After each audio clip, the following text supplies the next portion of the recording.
What the hell is going on with Kevin Durant? I don't know if we're getting any clear answers, but we're getting a lot of them. Welcome into a trending mini-pod edition for PHNX Suns, the 10,000th one in the last 2 weeks, it feels like, because yes, Kevin Durant will be traded from the Suns, and we know it will be soon. But just how soon and to where, we're trying to figure that out. And by we, I mean I'm Erik, then Stephen, Ayrton behind the Mac, making all of the magic happen.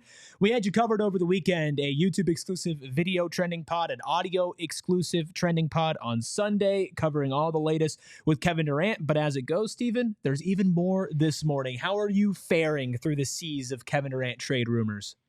I tried to caution people last week and the week before that and the week before that with patience, because there's going to be news, there's going to be leverage being played through the media, not because of the media, but because of the information that they're being fed to report.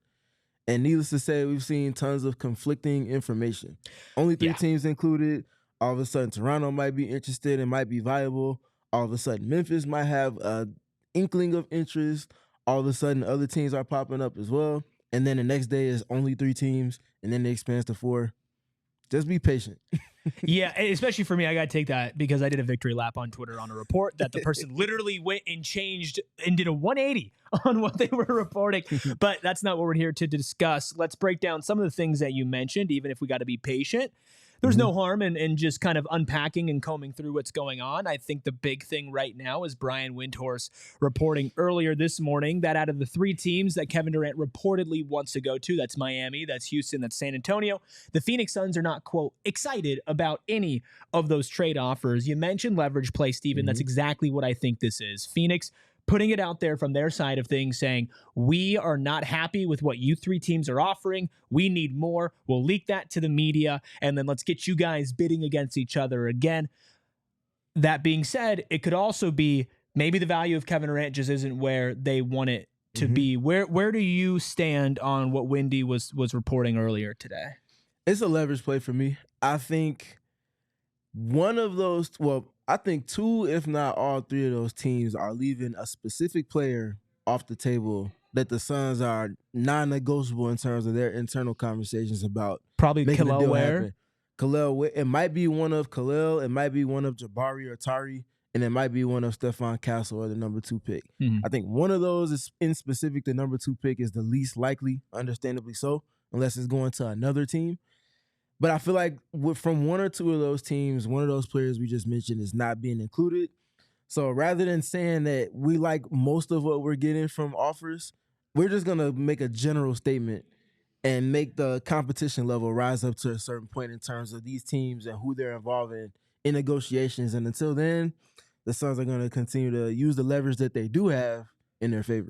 Yeah, and I do think that those 3 specific teams, there's a reason why they're being put out there, because if Kevin Durant's going to sign an extension with you, you're going to offer the most. Now, there are other reports of wildcard teams. Obviously, Toronto's been thrown in there. Yeah. Minnesota has been reported, Zach Lowe over the weekend, saying they're the leader of the pack in the Buzz rankings. It's pretty widely reported that they are aggressive in wanting Kevin Durant, but Kevin Durant is aggressive in saying that he does not want to go to Minnesota. Obviously, the 3 destinations that KD said he wanted to go to are all warm weather and tax-free states for income tax. Minnesota does not check either of those boxes. When you talk about the leverage in there, maybe those players are being included, right? Maybe Ware's included. Maybe, I don't think Castle's included. Maybe the Spurs are the most stingy out of those 30, which I would imagine they would be. And Houston possibly is willing to offer some more pieces. It could also be a leverage play for more draft capital after you saw Desmond Bane. Now, the report that I mentioned that I got duped on that went 180 on me was Tim Bontemps reporting that Kevin Durant would fetch more draft capital than Desmond Bane, but then quickly changing that to he won't be getting more draft capital than Desmond Bane. Maybe you're putting this out there to up the value on that side of things. A couple other reports for KD, because it's not just what Windy was saying. Let's go to what Shams said about Minnesota and KD not wanting to go there. If you're Minnesota and you saw what Toronto did with Kawhi, and even Toronto's reported involvement right now in firing for a 1-year rental, would you still try to just get Kevin Durant even if he's not committed to signing a long-term deal? If I'm Toronto? If you're Minnesota specific. Like, I think they're in more of a position to compete now than Toronto. Yeah. Well, just off of Anthony Edwards alone, I would certainly agree. I think he's worth it. I think that I think Kevin Durant is a vibes guy. And because of that, I think that the synergy he would have naturally, well, already has with Anthony Edwards, having not spent an actual season together, just workouts together and obviously time with Team USA, I think he can be enticed to want to stay because of the vibe and the synergy that might persist with him and Ant. Naturally on the court, that makes for a top 3 duo in the league immediately before any chemistry is built. Mm-hmm. I think you can swoon him into that. Maybe even if he comes in and he's like, I don't know if I want to sign there. If he tells his agent, Rich Kleiman, I'm not signing there long term, he could potentially be swayed into looking on the other side of that. Agreed. I mean, I've never worried about Kevin Durant, playing basketball for whoever trades him for what he's under contract. Mm-hmm. That being said, I think you said the same thing about Kawhi with Toronto. Toronto takes a swing. It works out. They win a championship. I think it was a little different with Toronto, though. I don't think there was any chance that Kawhi was... And Ujiri and company knew what they were getting themselves into, but also knew they were getting one of the best players in the league with everything they already had as it was. Mm. Unfortunate for DeRozan, but all it took was DeRozan and a few other things that didn't take away from the main part of the roster. Mm. So I think it was a little different there on that front, but I get what you're getting at. I hear you. A couple other reports for KD. And again, we got a full show at 3 o'clock today on a Monday. Mark Stein joining us, Shane Young joining us. We're answering all your questions for Mailbag Monday. We'll be doing a breaking news pod on PHNX Suns whenever this trade does go down. We'll keep you up to date with trending mini pods. So we're not going to dive too in depth on everything here, but if you like what you're hearing on audio, hit that 5-star review button. Make sure you're subscribed to the audio feed. If you're new to the channel, hit that like button, subscribe, turn notifications on. We are a Kevin Durant-centric channel right now, bringing you around-the-clock coverage. So to kind of wrap things up here on this quick-hitting edition of PHNX Suns, Mike Scotto reporting that the Suns are already exploring options about moving Jalen Green to a potential third team or another destination if he is a main piece involved in a Houston deal. And then Jake Fischer reporting the Suns are, quote, doing their homework on Kristaps Porzingis, 2 very different players in very different scenarios.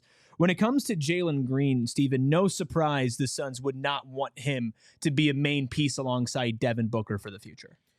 Yeah, that shouldn't be a surprise. And I also think that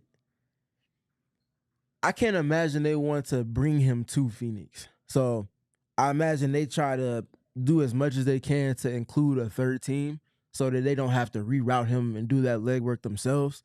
If they can just have all of their ducks in a row and make it happen in one swooping transaction stamp, I think they would prefer that. I imagine that's what they want as well. And I can't see the Houston trade happening if he's not included in some capacity. So, mostly for the money, not for the value. For the money, not for the value. Yeah. And I think he would be valued elsewhere more so than obviously here in Phoenix, but even where he's at right now in Houston. Now, speaking of third teams, I haven't really thought about Boston too much. I know we've talked a little bit about their potential involvement, and obviously, with the Jason Tatum news and basically it being reported that everybody's on the table. They don't want to trade Jaylen Brown, but they'll take calls for it. And then obviously Derek Wright, Drew Holiday, Kristaps Porzingis. You're not going to foot that bill if you're not competing.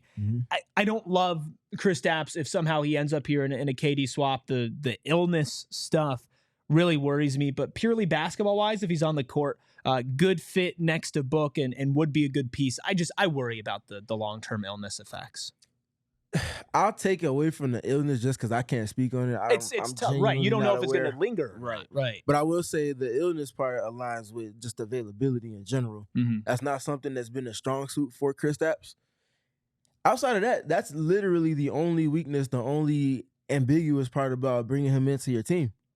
Because when he is available, you know that you're getting a top-flight rim protector. You're getting one of the most versatile centers on the defensive end that can do anything schematically that you want to ask him to do. You want to cross-match, you want to switch, want to have him just play in drop coverage. He can do all of those things effectively at an above-average level.